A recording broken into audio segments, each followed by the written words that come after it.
Welcome to clue today news. Sangareddy జిల్లా ఆందోళన రంగనాథ స్వామి బ్రహ్మోత్సవాలు బ్రహ్మాండంగా కొనసాగుతున్నాయి.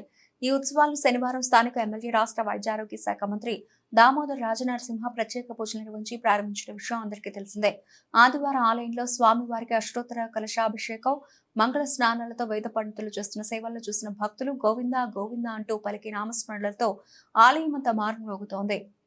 కౌన్సిలర్ సత్యనారాయణ మాట్లాడుతూ ఆలయాల వద్ద పూజల వద్ద రాజకీయాలు ఉండకూడదని, అందరూ భక్తి శ్రద్ధలతో ఏకాగ్రతతో స్వామివారిని ఆరాధించాలని సూచించారు. అంత అందం దగ్గొచ్చింది.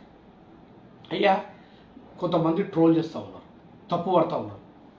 నేనేమంటున్నా అంటే, ఆయన పెద్ద ఆయన, మేము మంత్రివర్యులుగా మరి రాజకీయ నాయకుడిగా మరి పార్టీలకు అతీతంగా చేస్తున్నటువంటి కార్యక్రమం కాబట్టి ఆయన పెద్ద ఆయనగానే ట్రీట్ చేస్తూ ఉన్నాము.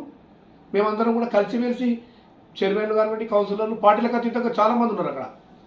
అందరూ కూడా కూర్చొని ప్రసాదం తింటూ ఉన్నారు.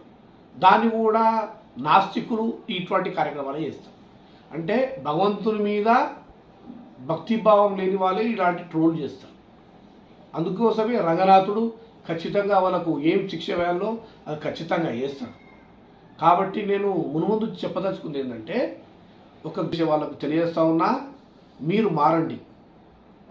మారి నాస్తికులుగా ఉన్నవారు మీరందరూ కూడా భగవంతుని మొక్కేటట్టుగా చేయండి, భగవంతుని ఆశీర్వాదం తీసుకోండి. ఇప్పటికైనా మారి మీ అలాంటి కార్యక్రమాలు చేయొద్దని చెప్పి ఈ సందర్భంగా తెలియజేసుకుంటూ, రంగనాథ స్వామి ఆలయంలో ఉన్నటువంటి పూజారి శ్యామ్ పంతులు గారి ఆధ్వర్యంలో, ఆయన నేతృత్వంలో పెద్దలు చాలామంది ఉన్నారు. అందులో మరి ఆలయ కమిటీ సిబ్బంది అందరికీ కూడా, కమిటీ వారందరికీ కూడా పేరు పేరున ఈ కార్యక్రమాలు చేస్తున్న ప్రతి ఒక్కరు ధన రూపేణ కానీ ఏ రకంగా కూడా సహాయ సహకారాలు చేస్తున్న ఆ భగవంతుని ఆశీస్సులతో అందరికీ కూడా పేరు పేరు నమస్కారాలు తెలియజేసుకుంటూ, మీ సత్యనారాయణ చిట్టిబాబు, 17వ వార్డ్ కౌన్సిలర్, జోగిపేట.